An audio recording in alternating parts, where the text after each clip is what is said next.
Valentin Martini, bonjour. Merci d'être venu aujourd'hui nous rendre visite.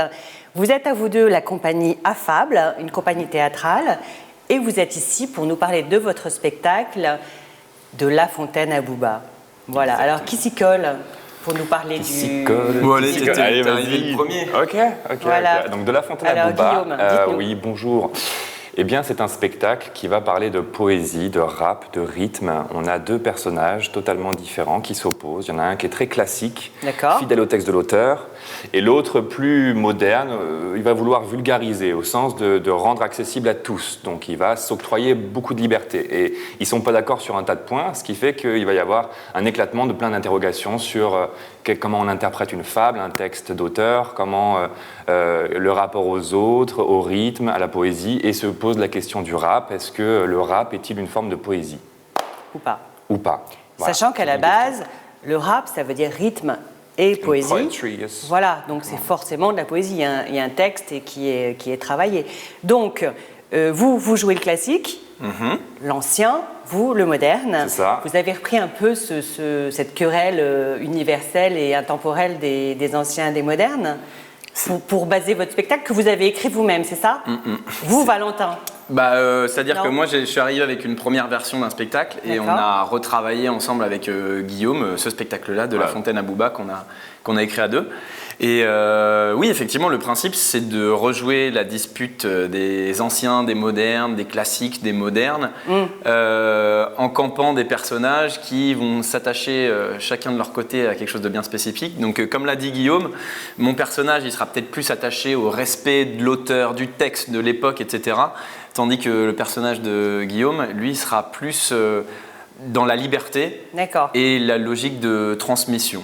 D'accord, parce qu'on parle de l'idée que La Fontaine garde la forme et reste attaché à la forme et au fond, alors que le rap, c'est la liberté, et finalement, on peut dire que c'est une sorte de richesse puisqu'on invente des mots, déjà même on invente des nouvelles rimes.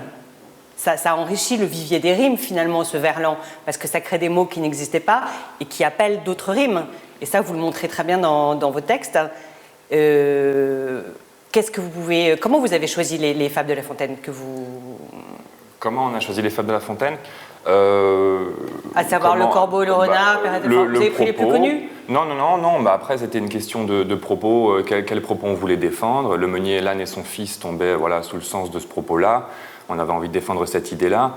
Et puis après, d'autres textes qui justifiaient notre spectacle. Et puis les démarches, que ce soit technique ou dans le contenu, dans le fond, qu'on voulait exposer, quoi. D'accord, et vous C'était parlez... le choix, ouais. Pardon. En fait, c'est une discussion entre deux copains, comme s'ils étaient à la terrasse d'un café.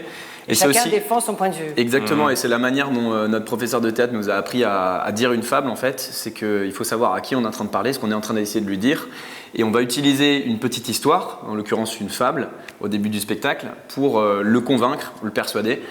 Et du coup, le choix des textes est venu comme ça, au fur et à mesure que le propos avance. D'accord, il y a une réponse qui évolue Exactement, en fonction, donc au fur et à mesure de la discussion. Le principe du spectacle, c'est que la discussion évolue et qu'à chaque fois, on va utiliser une illustration textuelle, musicale, théâtrale, pour appuyer le propos. Voilà. Et puis pour que ça reste aussi léger, parce que c'est une comédie. Et c'est très drôle. On rit. On l'espère. Oui, non, mais je vous dis, les gens rient, on rit du début à la fin. Bon, super. Et donc vous êtes dit, on va créer ce spectacle pourquoi ? Pour donner le goût des mots, pour... Entre autres, oui. L'idée, c'est que ces deux copains-là, ils viennent sur le plateau parce qu'ils ont un amour commun du théâtre et de la poésie, du texte. Et ça va s'exprimer dans des formes différentes, dans leur style. Parce que c'est un spectacle que vous destinez quand même aux collégiens, aux lycéens. On le destine à personne en particulier. Oui, à tout le monde.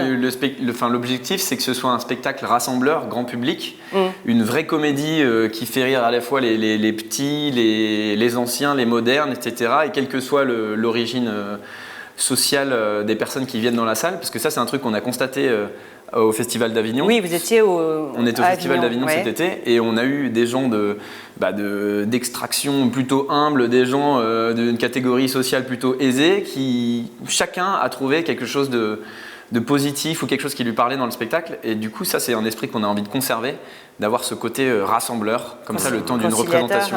Ah, ça c'est génial, l'aspect fédérateur de ce spectacle est génial. Est-ce que finalement le rap a quand même une mauvaise réputation dans certains milieux? Est-ce qu'on peut dire qu'il existe deux sortes de rap, à savoir un rap un peu violent, vulgaire, agressif, misogyne, et un rap plus poétique ou ça pas, dépend déjà, de ce que les artistes ont vécu aussi, de ce qu'ils ont envie de raconter. Un rap teinté de violence, c'est un rap qui est un peu catharsique.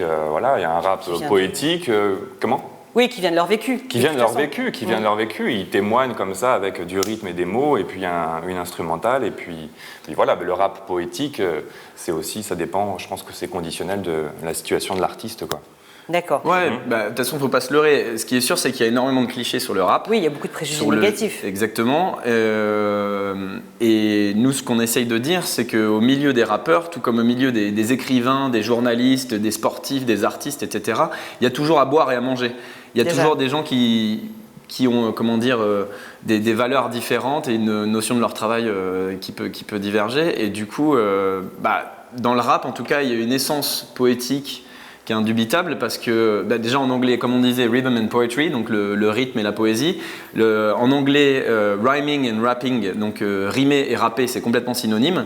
Donc l'idée de rythme et de rime, c'est complètement consubstantiel au rap. Alors après, il y a des choses qui divergent complètement de la culture classique, il y a des choses qui peuvent choquer parce que ça peut être une poésie violente, il y a des messages qui sont violents dans le rap. Mais je pense que c'est intéressant d'aller creuser et de voir, de voir les parallèles qu'on peut faire entre classique et moderne, et puis aussi les innovations du rap. Par exemple, le verlan, c'en est une. Alors ça ne vient pas que du rap, mais en tout cas, il se l'approprie. Et le verlan, ça permet de multiplier les rimes par 2, par 3, par 4 en fonction du verlan qu'on fait. Donc ça permet une vraie innovation, de la vraie nouveauté, de la vraie création aussi. Et c'est aussi assez démocratique parce que tout le monde peut faire du rap. Il n'y a pas besoin de moyens techniques, il n'y a pas besoin d'écoles particulières. C'est un peu l'art pour tout le monde, non? L'art en général, quoi. On peut tous peindre, on peut tous... Non, mais bien sûr, mais celui-là le rap, attire particulièrement. Je sais pas, on n'est pas des rappeurs, alors je sais pas comment tout le monde. Il faut avoir une oreille musicale, il me semble. Voilà. Oui, mais je veux dire, c'est accessible. Bien sûr. C'est accessible. Voilà, bien sûr. En tout cas, ce qui est sûr, c'est que c'est la forme de poésie contemporaine la plus accessible et la plus aimée des Français, puisque le rap, c'est le genre musical préféré des Français depuis 15 ans maintenant. Donc, quand on voit des jeunes dans la rue qui sont en train de répéter des paroles de rap, il ne faut pas dire ok, ils sont en train de s'attacher à un objet culturel ou pseudo-culturel pour les plus sceptiques violent. Non, c'est aussi une forme de poésie et il y a un amour du langage. Parce il y a une recherche dans le texte. Il y a complètement une recherche dans le texte, des jeux de mots, des figures de style, etc. Ça abonde, ça pullule dans le rap. Et donc, il ne faut pas voir ça d'un point de vue négatif, je pense. Au contraire, ça montre, parce que le rap, c'est quand même un genre où l'instrumental qui est derrière, c'est quelque chose de musicalement simple, donc il y a une prégnance du texte. Ouais. Il y a vraiment, le texte est très important. Et donc, le fait qu'il y ait autant de jeunes qui s'intéressent à des paroles en français comme ça, au texte, il y a de la poésie, je pense que c'est plutôt positif. Et le message qu'on essaie de faire passer dans le spectacle, c'est que c'est un peu comme Monsieur Jourdain qui fait de la prose sans le savoir. Là, pour le coup, les fans de rap, ils font de la poésie sans le savoir. Donc voilà, c'est un des messages qu'on essaie de passer. D'accord. Alors, où est-ce qu'on peut vous voir là? Vous allez jouer où, quand, comment? Votre spectacle va partir en tournée? Ah là, on n'a pas d'actualité. On a des dates, mais dans des établissements scolaires. Alors, oui, mais c'est ça que je veux entendre. Ah d'accord. Oui, c'est génial ça. Ouais. C'est top. Vous allez jouer pour quelle classe? On va jouer plutôt pour le lycée parce que comme c'est les thématiques du spectacle, elles répondent plutôt au programme du lycée. Le bac de français. En français, le bac de français. Donc seconde, première. Et oui, parce qu'on a été. Donc vous avez été appelé par des professeurs de français. Oui, exactement, ouais. C'est ça le but du jeu. Et on va aller faire notre mission dans les établissements scolaires. C'est trop bien. Exactement. Trop bien. Voilà, c'est ça que vous vouliez faire. Donc en Île-de-France, en dehors de l'Île-de-France, on a des gens qui veulent venir, qui veulent qu'on vienne dans leur lycée à Marseille, etc. Donc pour l'instant, il faut qu'on organise tout ça. Mais donc il y a des petites, on commence à avoir des petites touches par-ci par-là en France et en Navarre. Voilà. Donc, parce que vous avez joué plusieurs dates à la Royal Factory à Versailles. Exactement. Et donc c'est parti de là et d'Avignon, comme vous le disiez tout à l'heure. Vous avez d'autres projets sinon de seul en scène où on en parle, c'est pas prêt? Bon, Pour c'est pas l'instant, prêt du tout c'est pas prêt. personnellement, Alors, on se mais en reverra tous les plus cas, tard, c'est en écriture et D'accord. c'est Donc là, c'est vous jouez prometteur. votre- Voilà, ouais. D'accord, bien et sûr. donc vous avez des bons échos, à la fois des professeurs et des élèves, et génial. Bah, Ouais. On pense que c'est un spectacle qui a une longue vie devant lui et qui a un message salutaire au moment où justement on arrive dans une période un peu spéciale en France, Compliqué, ouais. avec les élections, etc., où les discours politiques vont utiliser tel ou tel message dans un sens ou dans l'autre. Et nous, on a juste une logique de rassembler, le temps d'une représentation, les gens autour du théâtre et de la poésie. Voilà, Oui, c'est notre seule faire changer ambition. le regard.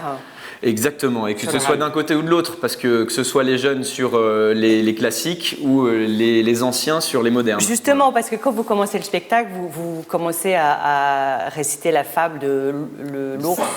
C'est le l'ivrogne c'est et sa laquelle femme au départ. Voilà, et Ouais. vous prononcez lourd. Ah oui, non, ça c'est Voilà. celle d'après, ouais, Et exactement. Ouais. C'est celle d'après, pardon. Et c'est ça qui est assez drôle. Et donc ça peut rebuter ces mots, ce vocabulaire du 17e, etc. Donc vous prenez aussi, Bien sûr, et regardons ces nouveautés aussi. tout comme le verlan ou même le champ lexical qu'on peut trouver dans des chansons de rap, je vois par exemple le groupe PNL, Oui. ils ont un vocabulaire bien à eux qui vient de la cité, même de l'univers du deal, etc.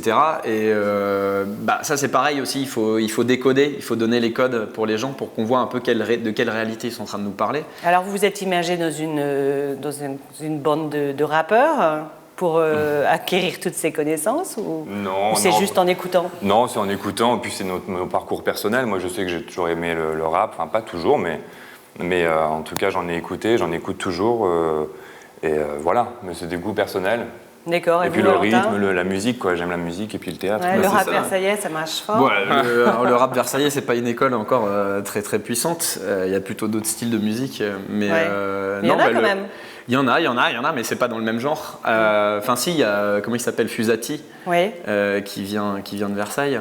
Et pour le coup, donc il y a un flow assez monotone. Alors mais- c'est quoi le flow pour terminer? Le flow, c'est un mélange de respiration, c'est-à-dire de là où on va placer sa respiration dans le texte, et puis aussi sur le rythme. Et puis après, on peut rajouter aussi des dimensions tout simplement de grains de voix ou des choses comme ça. C'est un mélange. C'est pas une notion très très claire, mais en gros, C'est la patte? Non. on pourrait dire, ouais. Dans le spectacle, mon personnage en fait plus ou moins un concept du flow. Il dit le flow, c'est la liberté, c'est-à-dire c'est un élan spontané, quoi. Originel. Voilà, Qui vient voilà, de- personnel, ça ne Ouais. peut pas être quelqu'un d'autre, c'est irremplaçable, donc c'est très personnel, c'est la D'accord. patte, comme tu dis, ouais, voilà, c'est encore ça. plus que la voix, quoi. C'est la voix, le manière rythme, de respirer, le voilà, rythme. C'est l'âme. c'est l'interprétation C'est un- voilà. avec ce mot interprétation singulière, quoi. Bon, merci. Avec plaisir. Merci beaucoup. Et Merci puis à vous. à très vite, j'espère. Et vraiment, on recommande votre spectacle qui est Yes. Merci beaucoup. intéressant et drôle. Merci beaucoup. Merci. Merci à vous.